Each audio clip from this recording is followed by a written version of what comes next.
Branding, very important, 21st century, everyone's got to have their brand. How can individuals build an authentic personal brand that stands out from the crowded social media landscape? Yeah, that's a real popular thing. As about 5 or 8 years ago, everybody was going to be encouraged to have a brand and also be authentic. Now, everybody could have a brand if they knew what their specialty was and they could focus on their specialty and distinguish themselves from everybody else and say, well, I have some of that, I have some of this, but I do it differently.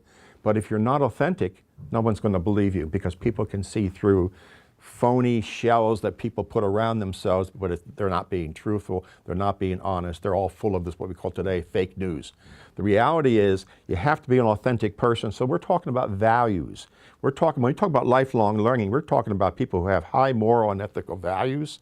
They're working their way through life with other people on an honest, fact-based approach to how to get along and how to share, be compassionate, and work together.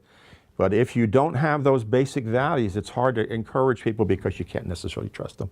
Do you think that's a dying breed?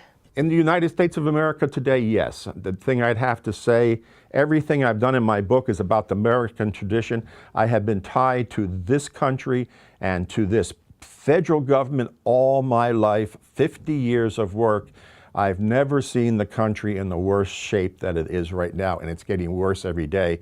So my biggest fear, my biggest heartbreak is that I spent a whole lifetime and everything I was trying to build together, I'm finding out it's on sinking sand. And the people we learn from, the people who pretend to be our leaders, the people who are popular, you can't find much truth. Everybody is sort of a fraud. Everybody's putting on a good face. And how are you going to bring a nation? How are you going to bring a community? How are you going to bring a culture back from that devastating situation?